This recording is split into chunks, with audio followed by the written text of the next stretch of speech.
med en pige, der hedder Kate fra det indre Vesterbro. Vi mødtes til en fest, hvor vi begge to var gæster, så jeg tænkte, den er god.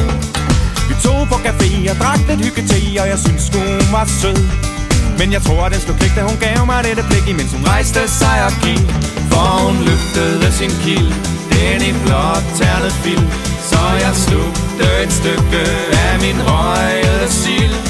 Hun gav mig et tegn, vi gik diskret ud på vej, hvor hun plantede mig op af et pigtrådshegn. Og ved du hvad hun sagde? Hun sagde: tag bukserne af.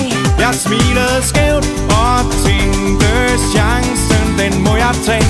Pludselig var jeg solgt, stod på gaden i bar og var dold, og var bestemt ikke stolt af at være et kæmpe fjols. Der gik et par dage, før jeg fik lysten tilbage, så jeg tænkte, nu skal hende der Kate fandme have.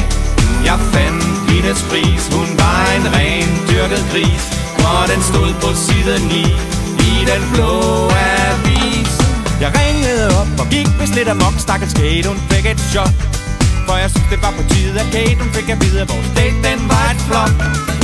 Kate hun var strid, hun sagde: tag skridt, for du spilder sgu min tid, for jeg har fundet mig en fyr, en rigtig dejlig tyr, og nu er jeg gravid.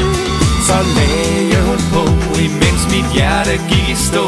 Der var mere jeg skulle have sagt, som jeg ikke kunne nå.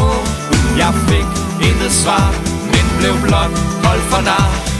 Og Kate den kække gris, hun var knap så rar. For ved du hvad hun sagde? Hun sagde: tag bukserne af.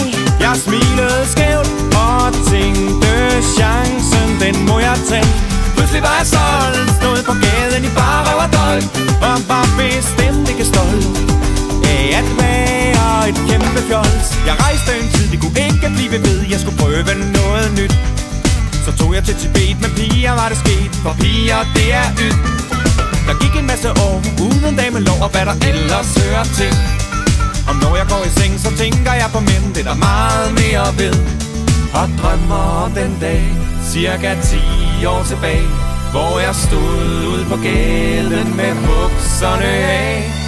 Temmelig naiv, med en sjov og så stiv, fik jeg ændret mit liv med de ord